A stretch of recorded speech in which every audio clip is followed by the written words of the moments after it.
The purpose of this record is to show you how to use your imagination to achieve your every desire. Most men are totally unaware of the creative power of imagination and invariably bow before the dictates of facts and accept life on the basis of the world without. But when you discover this creative power within yourself, you will boldly assert the supremacy of imagination and put all things in subjection to it. When the man speaks of God in man, he is totally unaware that this power called God in man is man's imagination. This is the creative power in man. There is nothing under heaven that is not plastic as potter's clay to the touch of the shaping spirit of imagination. Once a man said to me, "You know, Neville, I love to listen to you talk about imagination. But as I do so, I invariably touch the chair with my fingers and push my feet into the rug, just to keep my sense of the reality and the profundity of things." Well, undoubtedly, he is still touching the chair with his fingers and pushing his feet into the rug. But now let me tell you another one who didn't touch with her fingers and didn't push that foot of hers onto the board of the streetcar. It's the story of a young girl, just turned 17. It was Christmas Eve, and she is sad of heart. For that year, she had lost her father in an accident, and she's returning home to what seemed to be an empty house. She was untrained to do anything, so got herself a job as a waitress. This night is quite late, Christmas Eve. It's raining. The car is full of laughing boys and girls home for their Christmas vacation. And she couldn't conceal the tears. Luckily for her, as I said, it was raining. So she stuck her face into the heavens to mingle her tears with the rain. And then, holding the rail of the streetcar, this is what she did. She said, "This is not rain, but this is spray from the ocean. And this is not the salt of tears that I taste, but this is the salt of the sea in the wind. And this is not San Diego. This is a ship, and I'm coming into the Bay of Samoa."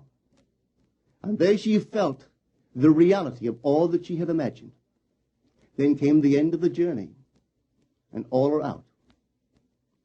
10 days later, this girl received a letter from a firm in Chicago saying that her aunt, several years before, when she sailed for Europe, deposited with them $3,000 with instructions that if she did not return to America, this money should be paid to her niece.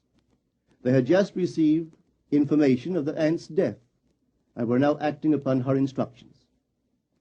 1 month later, this girl sailed for Samoa. As she came into the bay, it was late that night, and there was salt of the sea in the wind. It wasn't raining, but there was spray in the air, and she actually felt what she felt 1 month before, only this time she had realized her objective. Now, this whole record is technique. I want to show you today how to put your wonderful imagination right into the feeling of your wish fulfilled, and let it remain there and fall asleep in that state. And I promise you from my own experience, you will realize the state in which you sleep if you could actually feel yourself right into the situation of your fulfilled desire and continue therein until you fall asleep. As you feel yourself right into it, remain in it until you give it all the tones of reality, until you give it all the sensory vividness of reality. As you do it, in that state, quietly fall into sleep. And in a way you will never know, you could never consciously devise the means that will be employed, you will find yourself moving across a series of events leading you towards the objective realization of this state. Now, here is a practical technique. The first thing you do, you must know exactly what you want in this world. When you know exactly what you want, make as lifelike a representation as possible of what you would see and what you would touch and what you would do and physically moving in such a state. For example, suppose I wanted a home, but I had no money, but I still know what I want. without taking anything into consideration, I would make as lifelike a representation of the home that I would like, with all the things in it that I would want. And then, this night, as I would go to bed, I would, in a drowsy, sleepy state, the state that borders upon sleep, I would imagine that I am actually in such a house, that were I to step off the bed, I would step upon the floor of that house. Were I to leave this room, I would enter the room that is adjacent to my imagined room in that house. And while I am touching the furniture and feeling it to be solidly real, and while I am moving from one room to the other in my imaginary house, I would go sound asleep in that state. And I know that in a way I could not consciously devise, I would realize my house. I have seen it work time and time again. If I wanted promotion in my business, I would ask myself what additional responsibilities would be mine were I to be given this great promotion. What would I do? What would I say? What would I see? How would I act? And then in my imagination, I would begin to see and touch and do and act as I would outwardly see and touch and act were I in that position. If I now desired the mate of my life, were I now in search of some wonderful girl or some wonderful man, what would I actually find myself doing that would imply that I have found my state? For instance, suppose now I was a lady. One thing I would definitely do, I would wear a wedding ring. I would take my imaginary hands, and I would feel the ring that I would imagine to be there. And I would keep on feeling it until it seemed to me to be solidly real. I would give it all the sensory vividness I am capable of giving anything. And while I am feeling my imaginary ring, which implies I am married, I would sleep. This story is told us in the Song of Songs, or the Song of Solomon. It is said, "At night on my bed, I sought him whom my soul loveth. I found him whom my soul loveth, and I would not let him go until I brought him into my mother's house, right into the chamber of her that conceived me." If I would take that beautiful poem and put it into modern English, into practical language, it would be this. While sitting in my chair, I would feel myself right into the situation of my fulfilled desire. And having felt myself into that state, I would not let it go. I would keep that mood alive, and in that mood, I would sleep. That is, taking it right into my mother's chamber, into the chamber of her that conceived me. You know, people are totally unaware of this fantastic power of the imagination. But when man begins to discover this power within him, he never plays the part that he formerly played. He doesn't turn back and become just the reflector of life. From here on in, he is the affecter of life. The secret of it is to center your imagination in the feeling of the wish fulfilled and remain therein. For in our capacity to live in the feeling of the wish fulfilled lies our capacity to live the more abundant life. Most of us are afraid to imagine ourselves as important and noble individuals, secure in our contribution to the world, just because at the very moment that we start our assumption, reason and our senses deny the truth of our assumption. We seem to be in the grip of an unconscious urge, which makes us cling desperately to the world of familiar things and resist all that threatens to tear us away from our familiar and seemingly safe moorings. But I appeal to you to try it. If you try it, you will discover this great wisdom of the ancients, for they told it to us in their own strange, wonderful, symbolical form. But unfortunately, you and I misinterpreted their story and took it for history when they intended it as instruction to simply achieve our every objective. You see, imagination puts us inwardly in touch with a world of states. These states are existent. They are present now. But they are mere possibilities while we think of them. But they become overpoweringly real when we think from them and dwell in them. You know, there's a wide difference between thinking of what you want in this world and thinking from what you want. Let me tell you, when I first heard of this strange and wonderful power of the imagination, it was in 1933 in New York City. An old friend of mine taught it to me. He turned to the 14th of John, and this is what he read. In my Father's house are many mansions. If it were not so, I would have told you. I go to prepare a place for you.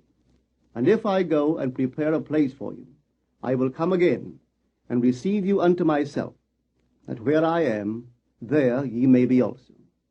He explained to me that this central character of the Gospels was human imagination, that mansion was not a place in some heavenly house, but simply my desire.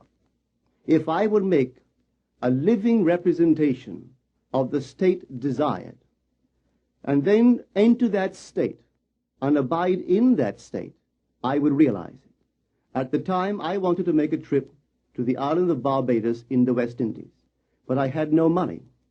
He explained to me that if I would that night, as I slept in New York City, assume that I was sleeping in my earthly father's house in Barbados, and go sound asleep in that state, that I would realize my trip. Well, I took him at his word and tried it. For 1 month, night after night, as I fell asleep, I assumed I was sleeping in my father's home in Barbados. At the end of my month, an invitation from my family came, inviting me to spend the winter in Barbados. I sailed for Barbados the early part of December of that year. From then on, I knew I had found this Savior in myself. The old man told me that it would never fail. Even after it happened, I could hardly believe that it would not have happened anyway. That's how strange this whole thing is. On reflection, it happens so naturally. You begin to feel or to tell yourself, well, it would have happened anyway. And you quickly recover from this wonderful experience of yours. It never failed me if I would give the mood, the imagined mood, sensory vividness. I could tell you unnumbered case histories to show you how it works. But in essence, it's simple. You simply know what you want. When you know what you want, you're thinking of it. That is not enough. You must now begin to think from it. Well, how could I think from it? I am sitting here, and I desire to be elsewhere. How could I, while sitting here physically, put myself in imagination at a point in space removed from this room and make that real to me? Quite easily. My imagination puts me in touch inwardly with that state. I imagine that I am actually where I desire to be. Now, can I tell that I am there? There is only one way to prove that I am there. For what a man sees when he describes his world is as he describes it relative to himself. So what the world looks like depends entirely upon where I stand when I make my observation. So if, as I describe my world, it is related to that point in space I imagine that I am occupying, then I must be there. I am not there physically, no, but I am there in my imagination, and my imagination is my real self. And where I go in imagination and make it real, there I shall go in the flesh also. When in that state I fall asleep, it is done. I have never seen it fail. So this is the simple technique on how to use your imagination to realize your every objective. Here is a very healthy and productive exercise for the imagination. Something that you should do daily.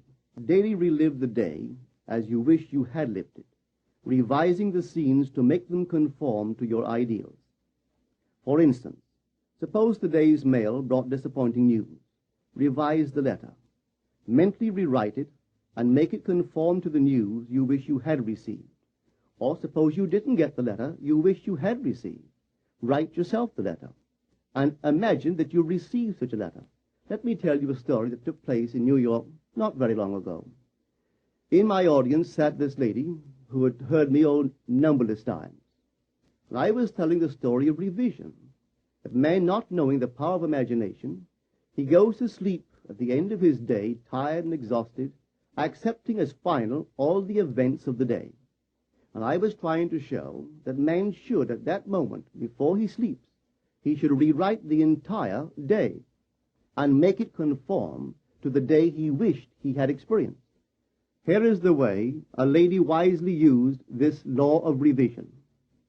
It appears that 2 years ago, she was ordered out of her daughter-in-law's home. For 2 years, there was no correspondence.